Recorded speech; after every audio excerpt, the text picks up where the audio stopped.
السلام علیکم ورحمۃ اللہ وبرکاتہ۔ دوستوں، میں محمد راشد اقبال اور آپ دیکھ رہے ہیں ہمارا YouTube channel teach your self.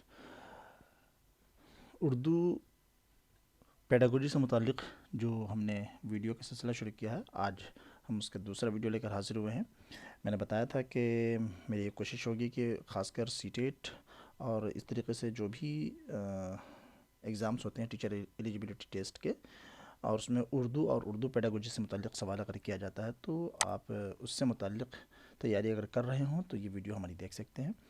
میں کوشش کروں گا کہ سی ٹیٹ کے اندر جو سوالات آئے ہیں اردو پیڈاگوجی سے متعلق، ہم ان ویڈیو کو یہاں پر پیڈاگوجی کا کچھ جو سوال یہاں پہ حل کروائیں گے، اور کوشش کریں گے کہ اس کو اچھی طریقے سے ایکسپلین کر سکیں، تاکہ آپ خاص کر کے اس کے اردو کے سوالات میں جو اس کو سمجھنے میں جو پریشانی آتی ہے وہ پریشانی دور ہو جائے۔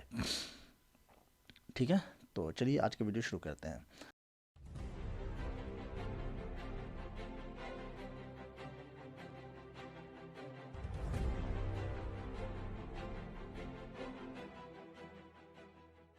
تو آج کا یہ ایک منٹ،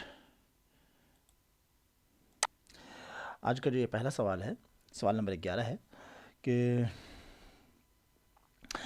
زبان اور جسمانی حرکت میں تال میل پر مبنی طریقہ کار، یہ سوال ہے، کیا کہلاتا ہے؟ یعنی زبان اور جسمانی حرکت میں تال میل پہ مبنی طریقہ کار کیا کہلاتا ہے؟ کام پر مبنی زبان کی آموزش۔ تو سب سے پہلے تو یہ سمجھیں کہ یہ زبان اور جسمانی حرکت، یعنی زبان کے سکھانے کا وہ طریقہ جس میں جسمانی حرکت کو بھی شامل کیا جاتا ہے، تو اس طریقہ کار کو کیا کہتے ہیں؟ اس کو انگلش میں تو ہم ٹوٹل فزیکل رسپانس یعنی ٹی پی آر کہتے ہیں۔ ٹھیک ہے، تو کام پر مبنی زبان کی آموزش، تو کام پر مبنی زبان کی آموزش کا مطلب ہو گیا ایکٹیویٹی بیسڈ، تو یہ تو نہیں کہتے ہیں۔ کل جسمانی رد عمل، جو ٹی پی آر کا جو ترجمہ انہوں نے کیا ہے ٹوٹل فزیکل رسپانس، وہ ٹی پی آر کا کیا ہے کل جسمانی رد عمل، تو یہ اس کا صحیح جواب ہے۔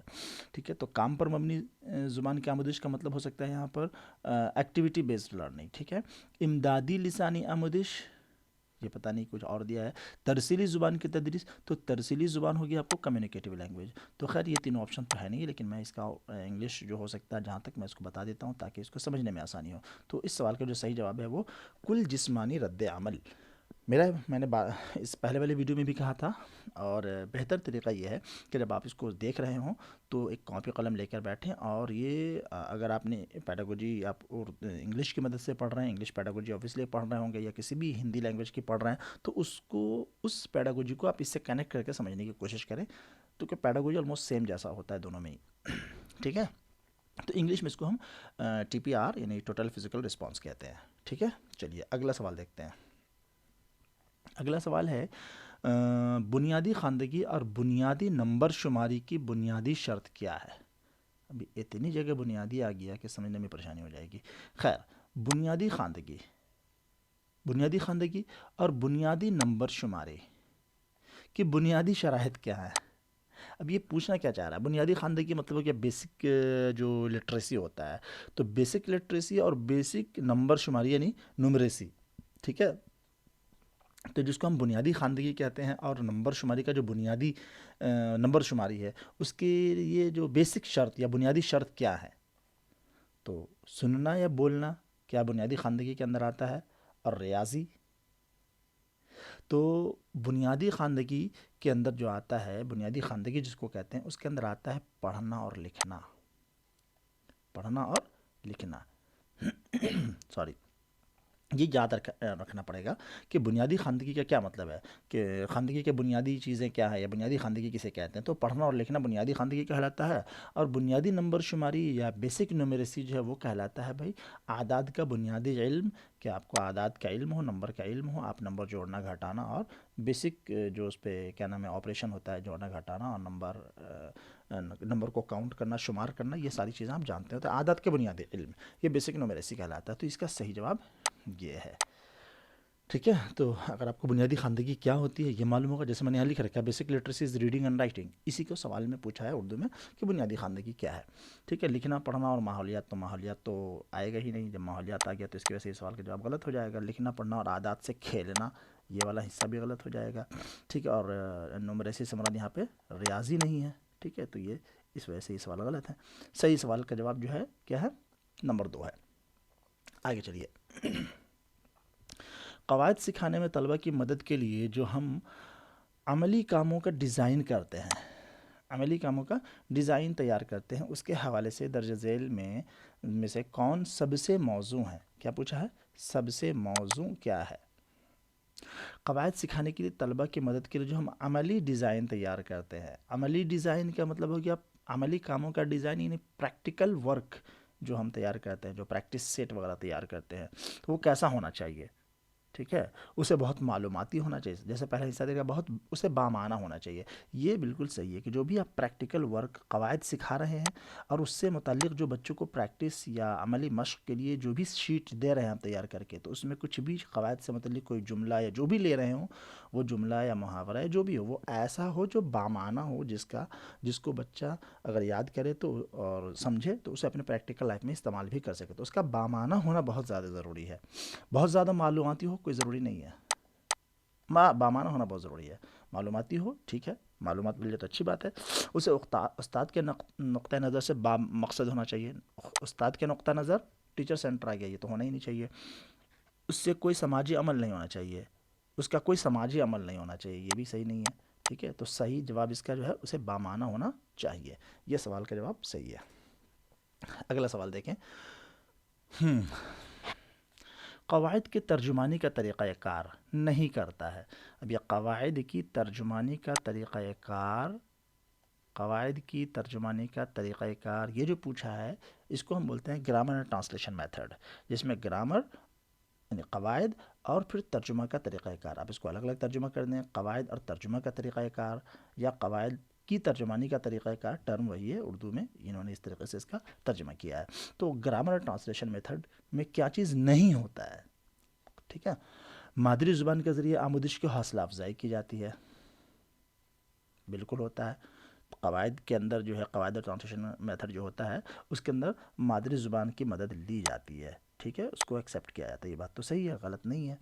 قواعد کی اہمیت کی حوصلہ افزائی، قواعد کو اہمیت دینے کی حوصلہ افزائی کی جاتی ہے. قواعد کا طریقے سے سکھائیں گے تو ظاہر سی بات ہے قواعد پہ فوکس کریں گے، اس کی اہمیت بتائیں گے، تبھی تو بچوں کو قواعد بھی بتائیں گے، تو اہمیت بھی بتائی جاتی ہے. صحیح ہے. طلبہ کی ترسیلی مہارت میں اضافے کی حوصلہ افزائی کی جاتی ہے. قواعد اور ترجمہ کا جو طریقہ کار ہوتا ہے اس میں قواعد اور ترجمے پہ فوکس کیا جاتا ہے، ترسیلی مہارت کمیونیکیٹیو اسکلز پہ فوکس نہیں ہوتا ہے. تو یہ بات درست نہیں ہے، کمیونیکیٹیو. ٹھیک ہے، تو اس کا صحیح جواب یہ ہے. اچھا، طلبہ کو روانی کے ساتھ زبان کے استعمال کے قابل بنانے کی حوصلہ افزائی کی جاتی ہے. ہاں صحیح ہے کہ بچہ جو ہے قواعد سیکھ لے، زبان جملے بنانا سیکھ جائے اور پھر روانی کے ساتھ زبان کو پڑھ سکے، اس کا ترجمہ کر سکے، ساری چیزیں ہوتی ہیں. ترسیلی مہارت پہ فوکس نہیں ہوتا ہے. ٹھیک ہے، یہ اس کا سوال کا جواب جو ہے یہ 3 نمبر ہے. آگے دیکھیں. درج ذیل میں سے کون سا تعاونی عمل پڑھنے سے پہلے کی سرگرمی ہے؟ دیکھیے، تعاونی عمل پڑھنے سے پہلے کی سرگرمی. تو یہ کہہ رہے ہیں کہ درج ذیل میں سے کون سا تعاونی عمل جو ہے یہ کیا پڑھنے سے پہلے کی سرگرمی ہے. اب یہ کہ پوچھنا کیا چاہنا ہے، دراصل پڑھنے سے پہلے جو ریڈنگ ہوتا ہے، تو ریڈنگ کو جو ہے ٹیچنگ ریڈنگ، یعنی آپ اگر بچے کو جو پڑھنا سکھانا چاہتے ہیں تو اس کے لیے 3 فیز بتایا گیا ہے کہ 3 phases, there are 3 phases for teaching reading, ہے نا. Pre reading, during reading and post reading کہتے ہیں. ٹھیک ہے، تو یہ پوچھ رہے ہیں، یہی سوال ہے کہ تعاونی عمل جو ہے ان میں پڑھنے سے پہلے کی سرگرمی میں کون سی چیز اس کے اندر سے آتی ہے؟ متن کو دوسرے الفاظ میں بیان کرنے کے عمل کا استعمال. تو متن کو دوسرے الفاظ میں بیان کرنا تو یہ تو ٹرانسکرائبنگ کہلاتا ہے، تو یہ یا پیرافریزنگ کہلاتا ہے. یہ تو نہیں ہو سکتا ہے، یہ تو پڑھنے سے پہلے کا عمل ہی نہیں ہے. ٹھیک ہے، آپ متن کو پڑھو گے تبھی تو دوسرے الفاظ میں اس کو بیان کرو گے، ہے نا. تو پڑھنے سے پہلے کا عمل تو ہے نہیں ہے. پیش گوئی کا استعمال، یہ پیش گوئی کا جو استعمال ہے یہ ہوتا ہے پڑھنے سے پہلے کا عمل. یعنی کہ فار ایگزامپل کلاس میں اگر آپ بچوں کو ریڈنگ سکھانا چاہ رہے ہیں تو کوئی ٹیکسٹ ہے، آپ اس سے پہلے تصویر دکھائیں گے یا اس کو کچھ کہانی کا بیک گراؤنڈ بتائیں گے اور کہیں گے کہ بس گیس کرو، بتاؤ کہ ہم مطلب آج کیا پڑھنے والے ہیں. تو وہ کچھ جو ہے پیش گوئی کرے گا، پریڈکٹ کرے گا کہ آج ہم یہ پڑھنے والے ہیں. تو یہ پری ریڈنگ کہلاتا ہے. پھر آپ اس کو پڑھاتے ہیں، پھر بچہ اس کو سمجھتا ہے، تو یہ ڈیورنگ ریڈنگ جو آپ کوشچن آنسر کرو گے وہ ڈیورنگ ریڈنگ ہو جائے گا. پھر پوسٹ ریڈنگ کے بعد، پڑھانے کے بعد آپ اسے کوشچن کرتے ہو، پوچھتے ہو کیا سمجھ میں آیا، تو یہ سب پوسٹ ریڈنگ کے اندر آ جاتا ہے. تو یہ پری ریڈنگ یعنی کا جو حصہ ہے وہ کیا ہے، پیش گوئی جس کو ہم پروڈکشن بولتے ہیں، یہ ہے۔ طلبہ سے متن کی تلخیص کا جہاں سوال آیا، یہ بھی پری ریڈنگ یعنی پہلے کی سرگرمی ہے، نہیں پڑھنے کے بعد کی سرگرمی ہے، تو یہ بھی نہیں ہوگا۔ قواعد اور کلیوں کی تدریس، تو قواعد کلیوں کی تدریس تو آئے گی نہیں، تو اس کا صحیح جواب یہاں ہے۔ ابھی دیکھ لیں پری ریڈنگ کو ہم نے اس کو اردو میں اگر پوچھا جا سکتا ہے تو اس طرح سے ما قبل مطالعہ، دوران مطالعہ اور بعد مطالعہ کا اب استعمال کر سکتے ہیں، یہ آپ کے ذہن میں ہو کہ ترجمہ کرتے وقت، چونکہ اردو کے اندر جو ہے پیڈاگوجی کی جو اصطلاحات ہیں ان کا کوئی ایک جو ہے ٹرم یا اصطلاح فکس نہیں ہے، تو یہ اپنے حساب سے ترجمہ کرتے ہیں، اور آپ کو مختلف پیپروں میں ایک ہی ٹرم کے لیے اردو کے اندر جو مختلف طرح کے الفاظ استعمال مل جائیں گے کہ اس کا استعمال اس طرح سے کیا گیا ہے۔ تو ماقبل مطالعہ، دوران مطالعہ اور بعد مطالعہ کا ٹرم بھی استعمال ہو سکتا ہے، تو اسے بھی ذہن میں رکھیں۔ ٹھیک ہے، اگلا سوال دیکھتے ہیں۔ متن کے عمل و نظریات کو ناظرین یا کردار وغیرہ کی حیثیت سے لکھنا ایک کام ہے جو ڈیش ڈیش ڈیش کے تحت آتا ہے۔ کیا ہے سوال ہی سمجھنا مشکل ہوتا ہے اس میں۔ متن ہے، متن کے اندر جو عمل اور جو نظریات پیش کیے گئے ہیں ان کو ناظرین جو دیکھنے والے ہیں ان کے، یا اس کے اندر جو کہانی یا متن کے اندر جو کردار ہیں ان کی حیثیت سے لکھنے کا کام دیا جائے۔ یعنی آپ نے متن پڑھا اور متن کے اندر جو ناظرین ہیں اس کے، یا جو اس کے اندر کردار ہیں ان کی حیثیت سے آپ کو کچھ لکھنے کو کہا جائے، کوئی کام دیا جائے، تو اس طرح کا کام یا اس طرح کا سوال کس کے تحت آئے گا، ہے نا؟ ادراجی یا ارتشاہی سوالات کہلائے گا۔ اب یہ ادراجی اور ارتشاہی کیا میں بتاتا ہوں ابھی۔ فہم و ادراک سے متعلق سوال کہلائے گا، تو فہم و ادراک سے متعلق تو سمپلی آپ کے ٹیکسٹ سے متعلق پوچھ لیا جائے کہ اس کے اندر کیا کہا گیا ہے۔ یہ شرط کہ ناظرین اور کردار وغیرہ کی حیثیت سے، کہ آپ سمجھو کہ اس کہانی کے اندر ایک کردار ہیں، آپ خود اس کہانی کے ایک کردار ہیں، پھر آپ نے پوری کہانی پڑھی تو آپ کیا کہنا چاہیں گے اس کے بارے میں، ٹھیک ہے؟ جس میں خود آپ کے بطور ناظر یا بطور کردار آپ کے اپنے تجربے کو لکھنا ہے، تو یہ ڈائریکٹ فہم سے متعلق نہیں ہے، یہ فہم سے آگے کی کوئی بات ہے۔ متن کے تجزیہ، تو متن کا تجزیہ بھی نہیں کہلائے گا، ہے نا؟ یہ زبان کے تجزیہ نہیں، زبان کا تجزیہ بھی نہیں کہلائے گا۔ یہ اصل ہے کیا؟ یہ کہہ رہے ہیں کہ اس کا مطلب یہ، اس کو انہوں نے ترجمہ کیا ہے ادراجی اور ارتشاہی سوالات۔ یہ دراصل اس کو ہم کہتے ہیں انکوزیٹیو کوشچن، یعنی انکوزیٹیو کوشچن انگلش میں بولتے ہیں۔ انکوزیٹیو کوشچن کا مطلب یہ ہو کہ آپ کو وہ، آپ نے جو کہانی یا اسٹوری پڑھی ہے اس کہانی یا اسٹوری کے اندر جو کوئی بھی کردار ہے، آپ کو یہ سمجھا کہ سپوز آپ ہی وہ کردار ہیں، تو آپ اس کردار کے بارے میں کیا کہنا چاہیں گے، یعنی اس طرح کا کوئی سوال آپ کو دیا جائے، تو اس طرح کے سوالات کو جو ہم ارتشاہی سوال یا انکوزیٹیو کوشچن کہتے ہیں۔ اور یہ ایڈمیسو کوشچن، ہاں، کہ آپ مانیے کہ آپ اس کہانی کے اندر آپ ہی کردار ہیں یا آپ اس کے ناظر ہیں، ہے نا؟ تو آپ جو ہے کیا نام ہے، کیا کہنا چاہیں گے اس کردار کے بارے میں، اس کردار کی کچھ اچھائی بتائیے یا اس کردار کا کوئی ویک پوائنٹ بتائیے، کچھ اس ٹائپ کا سوال آپ کو دیا جائے، تو ایسے سوالات کو ہم ادراجی سوال کہتے ہیں۔ یہی انہوں نے پوچھا ہے، اور اس کا صحیح جواب جو ہے یہ ہے۔ تھوڑا سا کمپلیکیٹ ہے اس کوشچن، لیکن اس کا صحیح جواب یہ ہے۔ چلیں، زبان کی کلاس میں شاعری، زبان کی کلاس میں شاعری کیا ہے؟ زبان کی کلاس میں شاعری بالکل نثری متن کی طرح شاعری کو بھی پڑھانا چاہیے؟ بالکل نہیں۔ نثر اور نظم کی تدریس کا طریقہ بالکل الگ الگ ہوتا ہے، صحیح ہے۔ سب سے پہلے شاعر کے مفصل تعارف، تو بھائی پرائمری سطح پہ یہاں پر آپ پڑھا رہے ہیں تو وہاں پہ شاعر کی مفصل تعارف کی ضرورت ہی نہیں ہے، اتنا زیادہ مفصل تعارف کریں گے تو کلاس کا وقت ختم اور بچہ پریشان، وہ نہیں ہوگا۔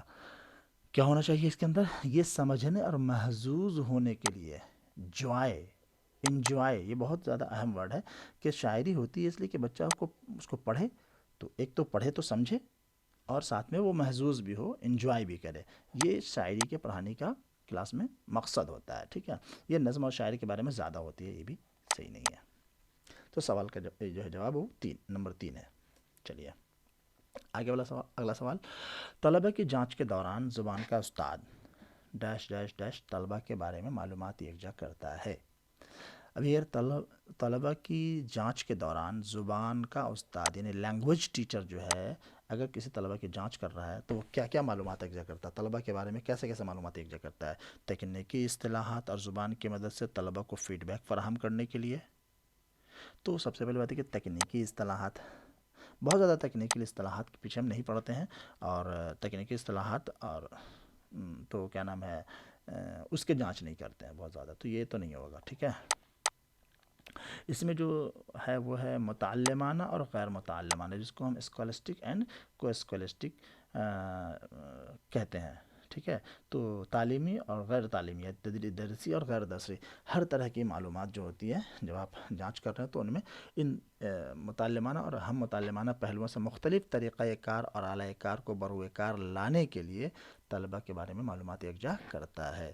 تو اس کا صحیح سوال کا جواب یہ ہے، ٹھیک ہے۔ نمبر 2، ان کی کارکردگی کے مطابق انہیں ممتاز اور اوسط اور کمزور قرار دینے کے لیے، تو یہ تو لیبلنگ ہو گیا، یہ نہیں ہوتا ہے، یہ نہیں ہونا چاہیے، ٹھیک ہے۔ نمبر 4 میں دے رکھا ہے زبان کے کلاس میں تدریس کی زیادہ امدادی اشیاء کے استعمال کے مقصد سے، زیادہ امدادی اشیاء ضرورت کے مطابق استعمال کریں گے، بہت زیادہ استعمال کرنے کی کیا ضرورت ہے، ٹھیک ہے، تو بہت زیادہ تو استعمال نہیں کریں گے، تو یہ بھی صحیح نہیں ہے، تو یہ ہے۔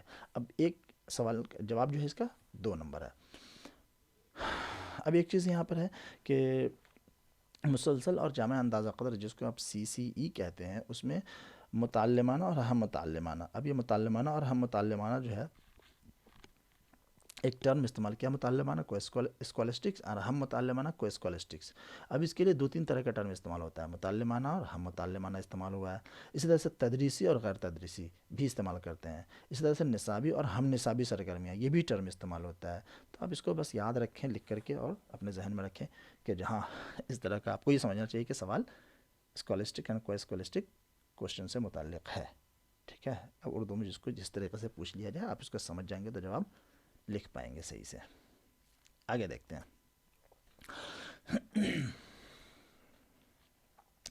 اگلا سوال ہے، کورس کے دوران آموزگار کی پریشانیوں، معلومات میں خلا، یہ معلومات میں خلا اور مہارت میں کمیوں کو معلوم کرنے کے لیے جو جانچ ہوتی ہے اسے کیا کہتے ہیں، ٹھیک ہے۔ ظاہر سی بات ہے کہ آموزگاروں کی پریشانیوں، یعنی جو لرنرس ہے اس کے اندر کیا پریشانی ہے، وہ معلومات میں خلا بولتے ہیں لرننگ گیپ، بچہ کیا نہیں سیکھ پا رہا ہے، کمی رہ جا رہی ہے، تو اس طرح کے جو جانچ ہوتی ہے اس کو معلوم کرنے کے لیے جو جانچ کی جاتی ہے وہ ہوتی ہے تشخیصی جانچ، سیدھا سا سوال ہے، تشخیصی جانچ، جس کو ہم بولتے ہیں ڈائگنوسٹک ٹیسٹ، ٹھیک ہے، تو تشخیصی جانچ ہوتا ہے، تو اس کا جواب ہے وہ 4 ہے، ٹھیک ہے۔ آگے حصولیابی کی جانچ کو آپ کہہ سکتے ہیں اچیومنٹ ٹیسٹ، ٹھیک ہے۔ مہارت کی جانچ جو ہوتی ہے وہ آپ کو آ جاتا ہے مہارت آپ کہہ سکتے ہیں اسکل، ہے نا، تو اسکل ٹیسٹ ہو گیا۔ پلیسمنٹ ٹیسٹ تو پلیسمنٹ ٹیسٹ ہوتا ہے، ٹھیک ہے۔ تو یہ اس کا جواب یہ ہے 4۔ میں نے کچھ اردو کے ساتھ ساتھ انگلش کے ٹرم لکھ دیے ہیں تاکہ آپ اس کو آسانی سے میچ کر سکیں اور لکھ کر کے یاد رکھ سکیں، اس کو سمجھنا بہت ضروری ہے، ورنہ کبھی کبھی تو اردو کا ایسا وہ ترجمہ کر کے دیتے ہیں کہ سوال ہی سمجھ نہیں پاتا ہے۔ آپ انگلش میں کوشچن کریں گے تو آپ انگلش والا کوشچن، اگر یہی کوشچن آپ کے انگلش میں ہوگا تو آپ وہاں کر لیں گے یہ CDP والا پیڈاگوجی سے متعلق سوال، لیکن اردو میں اگر آئے گا تو پھر آپ پھنس جائیں گے، نہیں کر پائیں گے، پریشانی ہوتی ہے سمجھنے میں، تو اس لیے میں یہاں پہ اس کے ٹرم کو اردو میں اور انگلش میں لکھ دیتا ہوں تاکہ آپ اس کو سمجھ سکیں۔ اگلا سوال دیکھیں، پورٹ فولیو کے اندازہ قدر کے بارے میں درج ذیل میں سے کون درست نہیں ہے؟ پورٹ فولیو، ٹھیک ہے، پورٹ فولیو کے بارے میں آپ نے پڑھا ہوگا، دیکھتے ہیں کیا کیا ہے۔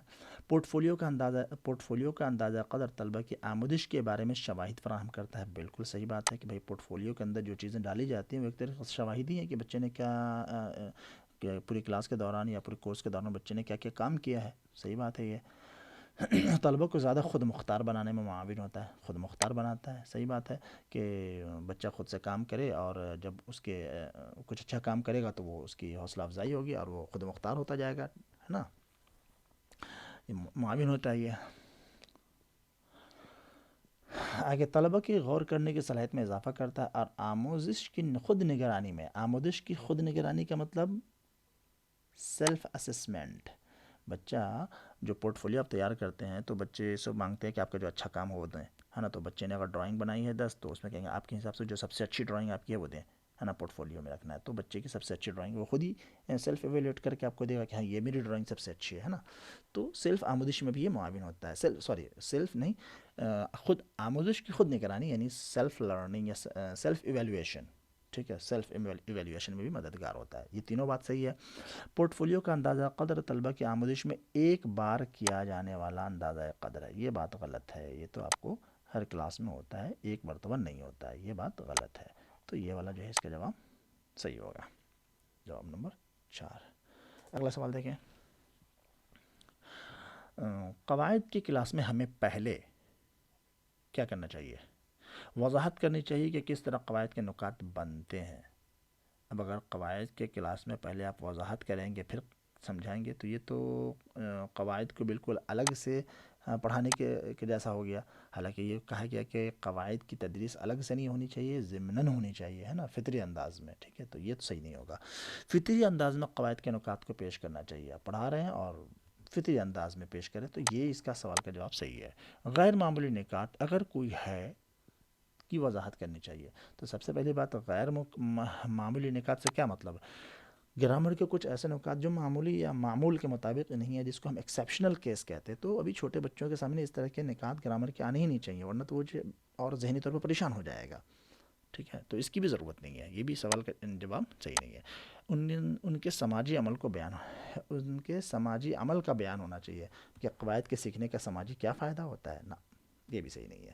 تو جو اس کا صحیح جواب ہے وہ نمبر 2 ہے کہ فطری انداز میں قواعد کی تدریس اور قواعد کے نکات کو پیش کیا جائے کلاس کے اندر۔ اگلا سوال یہ رہا، سیاق میں قواعد پر زور ڈیش ڈیش ڈیش ہے، ٹھیک ہے، سیاق میں قواعد پر زور، تو سیاق میں قواعد کی تدریس کی جو بات کی جاتی ہے اس میں کس چیز پہ زور دیا جاتا ہے؟ زبان کے اصول کو اندرون کا حصہ بنانا ہے، ٹھیک ہے، زبان کے اصول کو یاد کرنا ہے، تو سیدھی سی بات ہے زبان کے اصول کا یاد کرانا، یہ میمورائزیشن والی بات آ گئی، یہ صحیح نہیں ہے۔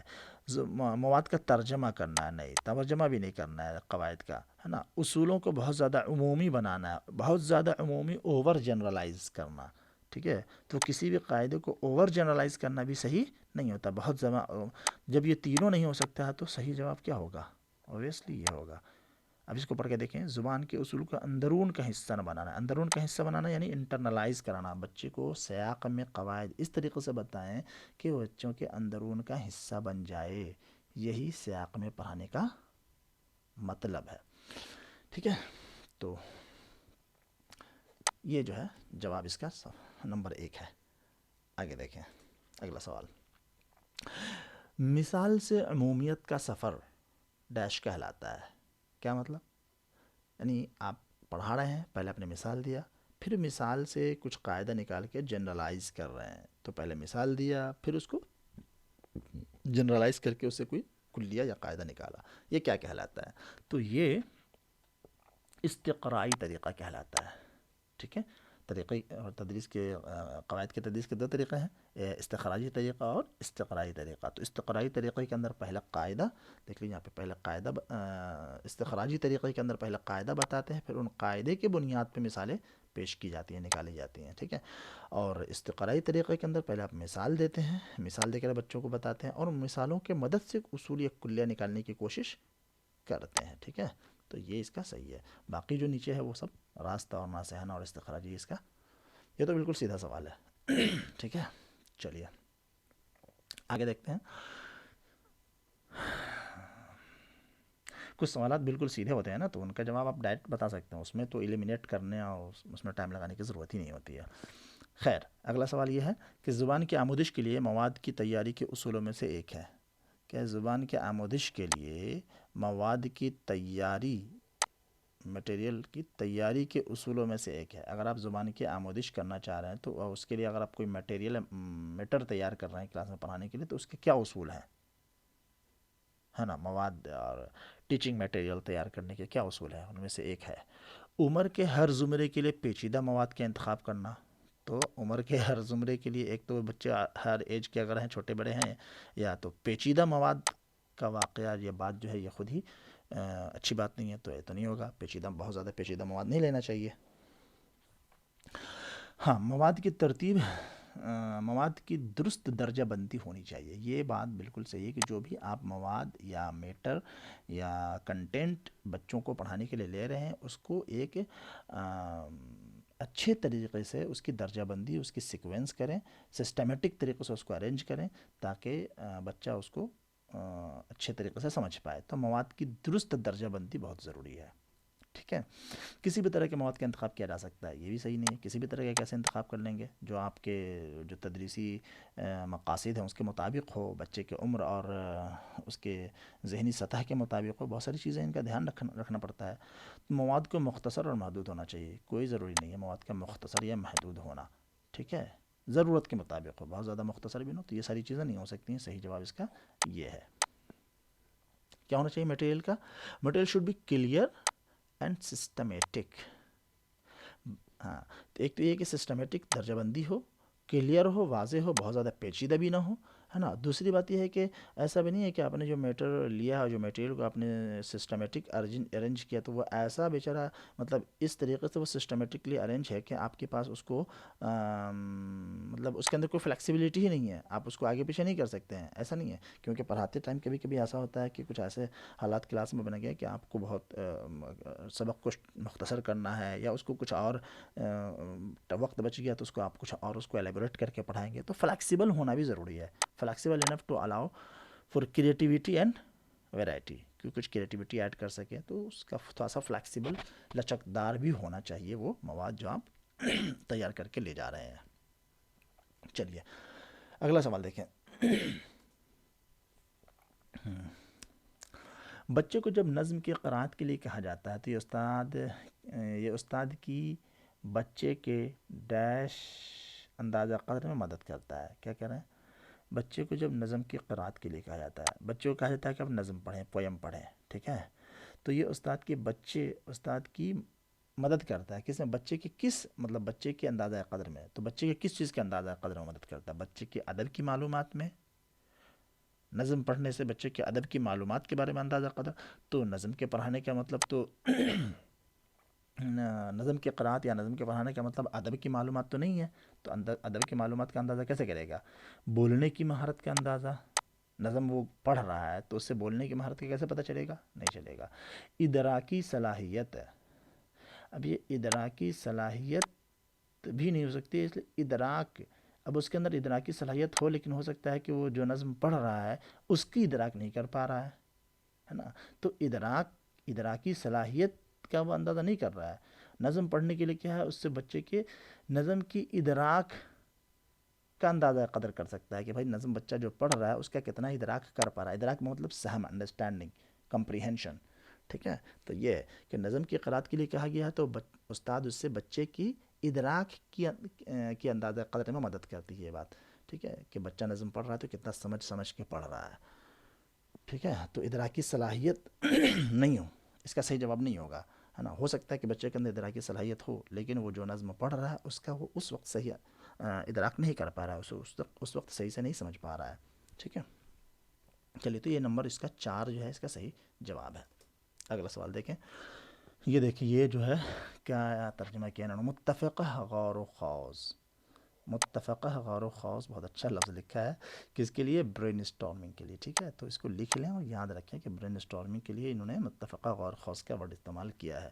تو اس کا کیا مطلب ہے؟ Answer need to be checked. ہاں میں نے چیک کر لیا، ٹھیک ہے. یہ میں نے پہلے جب میں نے کوشچن لیا تھا اس ٹائم میں یہ نوٹ لکھا تھا. Answer need to be checked, یہ چیک ہو چکا ہے. چلیے خیر، آپ کو بتا رہا ہوں صحیح سوال کا جواب کیا ہے. متفقہ غور و خوض یعنی برین اسٹارمنگ کا مطلب کیا ہے؟ برین اسٹارمنگ کا مطلب موضوع پر نظریات سے آگاہی، ہے نا. یہ نہیں ہو سکتا نظریات سے آگاہی. کسی بھی موضوع، کوئی ٹاپک آپ پڑھ رہے ہیں اس پہ جو نظریات ہیں، لوگوں کے ویوز، اس سے آگاہی، یہ برین اسٹارمنگ ہے نا، یہ نہیں ہے. کچھ ذہنی کثرت، مطلب یہ تو نہیں ہے نا کہ کچھ بھی بچوں کو ذہنی کثرت کرا رہے ہیں، کچھ ذہنی ایکسرسائز دے دیا، یہ برین اسٹارمنگ ہو گیا. نہیں. کسی چیز کو سمجھنے کی کوشش، یہ بھی برین اسٹارمنگ نہیں ہے. برین اسٹارمنگ ہے کیا؟ برین اسٹارمنگ یہ ہے کہ ذہن کو کسی قسم کا مہیج فراہم کرنا. اس کو بولتے ہیں، انگلش میں بولتے ہیں اسٹیمولس، ہے نا. کچھ ایسا بچوں کو کچھ ایسا اسٹیمولس دیں، کچھ ایسا مہیج فراہم کریں کہ بچہ اس یعنی کوئی ایک سوال آیا، ٹھیک ہے، اس سوال کے اندر کچھ ایسا اسٹیمولس یا کچھ ایسا مہیج بچے کو فراہم کیا گیا کہ بچے جس سے غور و خوض کرنے پہ مجبور ہو گئے اور پھر غور و فکر کر کے اس پرابلم کا سولوشن یا حل نکال کر لے آئے. تو یہ برین اسٹارمنگ کہلاتا ہے، ٹھیک ہے. تو ذہن کو کسی قسم کا مہیج فراہم کرنا، یہی برین اسٹارمنگ کا مقصد ہے، ٹھیک ہے. اگلا سوال دیکھیں.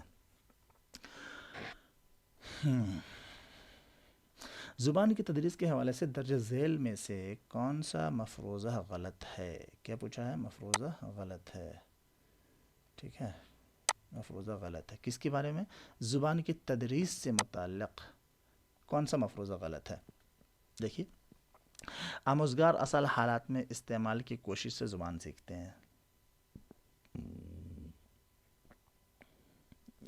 اب کیا پوچھا؟ ہاں غلط مفروضہ پوچھا، ٹھیک ہے ٹھیک ہے۔ آموزگار اصل حالات میں، اصل حالات مطلب ریئل سچویشن، ظاہر سی بات ہے جو بھی آموزگار ہوں گے زبان کے، جب آپ ان کو ریئل سچویشن میں زبان کا استعمال سکھائیں گے تو ظاہر سی بات اس سے ان کی زبان کی لرننگ ہوگی، بالکل صحیح بات ہے یہ۔ آموزگار کی پہلی زبان آموزش میں اہم کردار ادا کرتی ہے، بالکل صحیح بات ہے، جو بھی لرنرز کی پہلی زبان ہوتی ہے وہ آپ آگے سبجیکٹ بھی سیکھنے میں، دوسری زبان کے سیکھنے میں بھی معاون ہوتی ہیں، یہ بھی صحیح بات ہے۔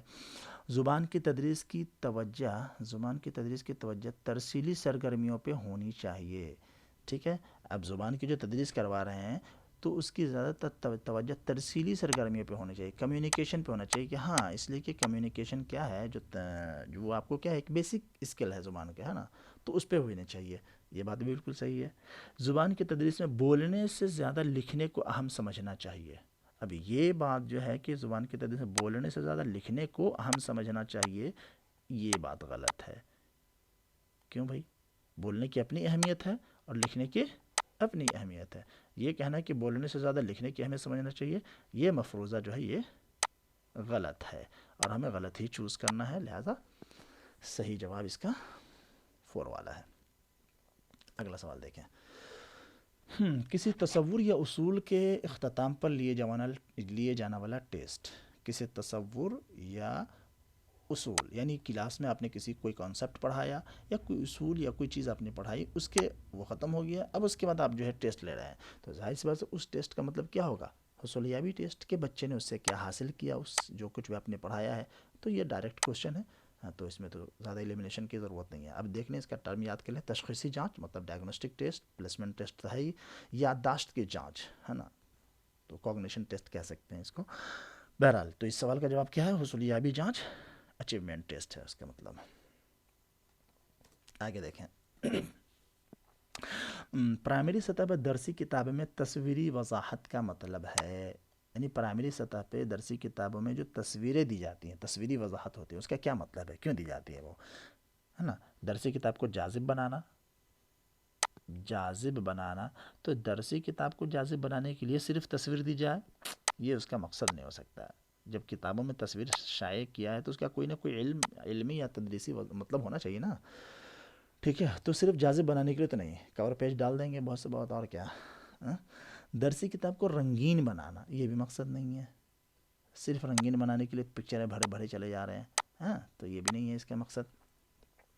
تصورات اور نظریات کو سمجھنا، ظاہر سی بات ہے کہ درسی کتابوں کے اندر جو تصویری وضاحت ہوتی ہے اس کا سیدھا سا مطلب یہ ہوتا ہے کہ بھیا جو بات آپ پڑھا رہے ہیں، جو تصور آپ بچوں کو دینا چاہ رہے ہیں، جو نظریہ آپ بچوں کے سامنے پیش کرنا چاہ رہے ہیں، اس کو سمجھنے میں وہ تصویر مدد کرے اور اسی سے متعلق وہ تصویر آپ ڈالتے ہیں، تو یہ اس کا مقصد ہوتا ہے کہ تصورات اور نظریات کو سمجھنا، کہانی کو سمجھنا نہیں۔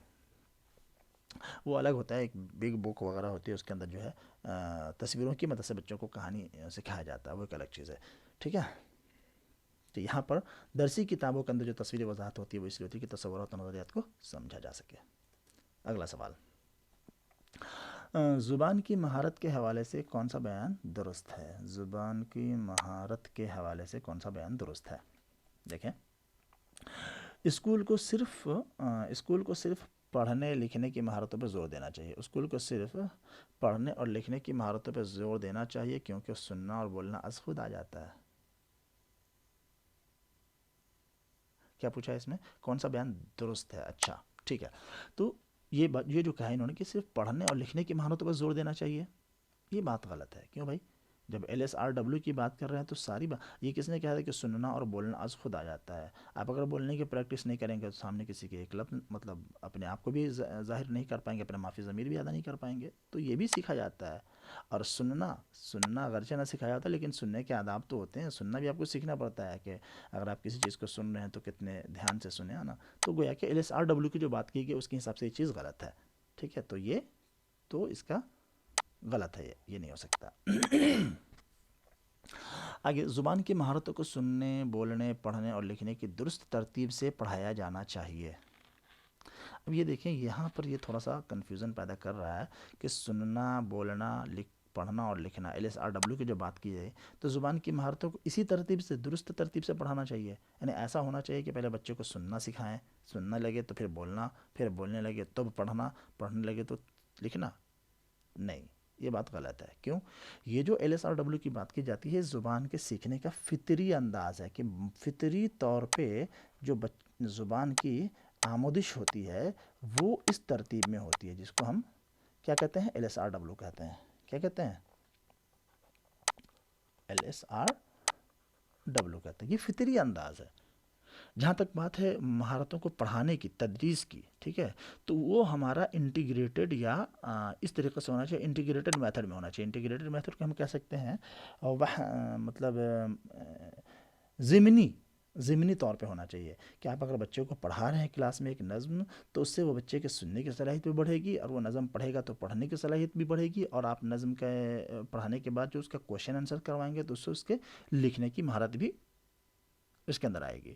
تو وہ آپ کو اس طریقے کی تدریس ہوتی ہے۔ تو اس ترتیب سے پڑھایا جائے، ایسا کہنا یہ درست نہیں ہے۔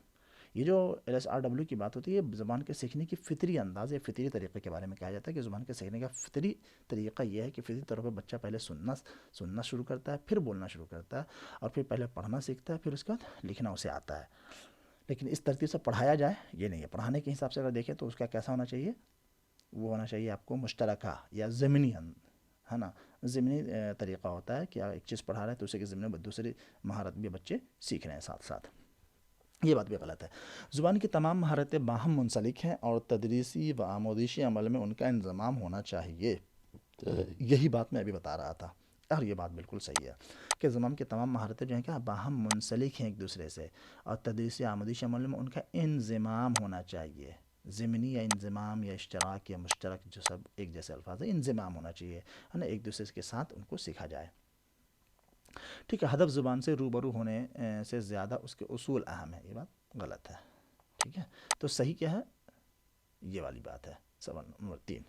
ٹھیک ہے دوستوں، تو یہ آج کے اس ویڈیو میں ہم نے 20 سوالات کور کیے ہیں۔ انشاءاللہ اگلے ویڈیو میں ہم یہ سلسلہ جاری رکھیں گے اور کوشش کریں گے کہ ہم اس طرح کے 100 سوالات آپ تک لا سکیں۔ آج کے ویڈیو کے لیے اتنا ہی، جلدی ملتے کسی اگلے ویڈیو میں۔ ٹھیک ہے، جب تک خوش رہیے، اپنا خیال رکھیے، اور اگر ہماری یہ کوشش اچھی لگ رہی ہے تو اسے زیادہ سے زیادہ لوگوں تک پہنچانے میں ہماری مدد کیجیے۔ اوکے، شکریہ۔ السلام علیکم ورحمۃ اللہ وبرکاتہ۔